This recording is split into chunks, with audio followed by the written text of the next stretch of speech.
देखो सब तो पहला मैं सारे परिवारों के नाल संवेदना प्रगट कर दाँगा, दुख का प्रगटावा कर दाँगा कि उन्होंने कीमती जाना चलियां गईयां। और दूसरे जिहड़े जख्मी ने गे उन्होंने सारिਆਂ ਦਾ हाल जानने के लिए साडे जिहड़े पंजाब के हैल्थ मिनिस्टर ने वो पहुँच चुके हैं। सो सारिਆਂ ਦੀ मदद की जाऊगी। ये जिहड़ी अणसुखावी घटना वापरी है अगे तो जिहड़ा इहदा भी ख्याल रखा जाऊगा, सारे पुख्ता प्रबंध समय सिर किए जाएंगे। बिल्कुल मानयोग सीएम साहब ये विचार कर रहे हैं कि बड़ी जल्दी फैसला लैणगे। सो बिल्कुल सरकार जिहड़ी आ वो जख्मियों के नाल और जिन्हों के परिवारक मैंबर चले गए उन्होंने नाल खड़ी है, डट के खड़ी। देखो एक पासे तो देश के प्रधानमंत्री साहब कहते हैं बेटी बचाओ बेटी पढ़ाओ, और दूसरे पासे साडियां बच्चियां साडे बच्चे जिहड़े स्पोर्ट्स करते हैं, जिहड़े खेडां करते हैं कि खेडां जिन्हां दी रुचि आ उन्हां दे नाल इस तरह का व्यवहार होना इस तो मंदभागा इस देश के अंदर की होऊगा। प्रधानमंत्री साहब के समय उन्होंने सरकार के अंदर बहुत सारे इन्ने उन्होंने सरकार के अंदर इन्ने मैंबर पार्लीमेंट ने जिहड़े क्रिमिनल रिकॉर्ड के मालक ने, जिन्हों का रिकॉर्ड क्रिमिनल आ, जिन्हों का पिछोकड़ क्रिमिनल आ।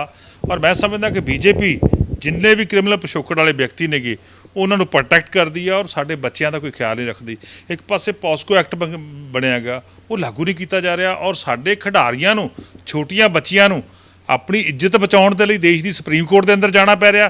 तो इस तो मंदभागा की होगा कि पंजाब देश के अंदर कोई कानून लागू नहीं हैगा और सेंटर सरकार जी कानूनों को छिक्के ते टंग रही है, जबकि बेसिक सिद्धांत है जेकर कोई बच्चा कोई भी व्यक्ति ये कहे कि मेरे नाल कुछ घटना वापरी है तुरंत FIR लिखनी होंदी है। सो FIR लिखाउण दे लई देश की सर्वोच्च अदालत जाना, इत्थों पता लगता कि देश के अंदर बीजेपी की सरकार जी आ वो किस तरह खिडारियों के नाल आम लोगों के नाल वितकरा कर रही है। देखो जदों एक बच्ची कह रही है, एक छोटी बच्ची कह रही है कि मेरे नाल इस व्यक्ति ने इस तरह किया गया, तो मुकदमा दर्ज क्यों नहीं होता? जेकर कोई समाज के अंदर आम व्यक्ति होवे तो तुरंत मुकदमा दर्ज हो जाता है।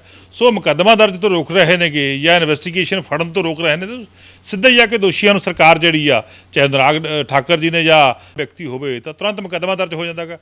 सो मुकदमा दर्ज तो रोक रहे हैं या इन्वेस्टिगेशन फड़न तो रोक रहे हैं, तो सीधा ही आके दोषियों सरकार जी आ चाहे अनुराग ठाकर जी ने या बीजेपी आ वो लगातार दोषियों को बचाने का काम कर रही है। देखो मन की बात का मतलब है कि देश के लोगों को की फायदा होया मन की बात का? ना देश के अंदर नौकरियां पैदा होईयां, ना देश के अंदर जिन्हें वादे करके बीजेपी सत्ता विच आई सी कि वादा पूरा नहीं होया, बल्कि ये हो रहा का जिहड़ी ED आ CBI आ ਉਹਦਾ दुरुपयोग हो रहा देश के अंदर। जिन्हें आपोजिशन के जिन्हें लीडर साहबान ने देश के अंदर उन्होंने एक एक करके फड़ के जेलों के अंदर छुट्टिया जा रहा है। सो देश के अंदर एमरजेंसी वर्गे हालात बने हुए हैं और देश के लोग जोड़े ने 2024 के अंदर बीजेपी को इन्ना सख्त जोड़ा मैं समझदा सबक सिखाउणगे कि बीजेपी याद रखू आने वाले बीजेपी के राज्यों के अंदर जिथे बीजेपी दी सरकारां ने उत्थे पुलिस की कस्टडी के अंदर लोगों को मार दिता जाता है और लोगों का रिप्रजेंटेटिव ने जोड़े उन्होंने मार दिता जाता है। और पंजाब एक ऐसा सूबा गा जो लॉ एंड ऑर्डर के अंदर मैं समझदा पहले सूबे चाहता है जिथे लॉ एंड ऑर्डर बिल्कुल शांत है। और गैंगस्टर पंजाब के अंदर किने पाले सीगे? अकाली दल बीजेपी की सरकार सी जो पंजाब के अंदर, जो कांग्रेस पार्टी की सरकार सी पंजाब के अंदर, आम आदमी पार्टी का एक एक करके जो गैंगस्टर ने उन्होंने जोड़ा है कानून के मुताबिक सज़ा दे रही है और सारे जेलों के अंदर बंद ने। पाले किने सीगे? इन्हां जिहड़ियां रवायती पार्टियां सीगियां। पंजाब के लोगों को पता कि तुसीं देखियो जो रिजल्ट आऊगा जलंधर बाईपास का तो बीजेपी की जिहड़ी जमानत तो जब्त होगी।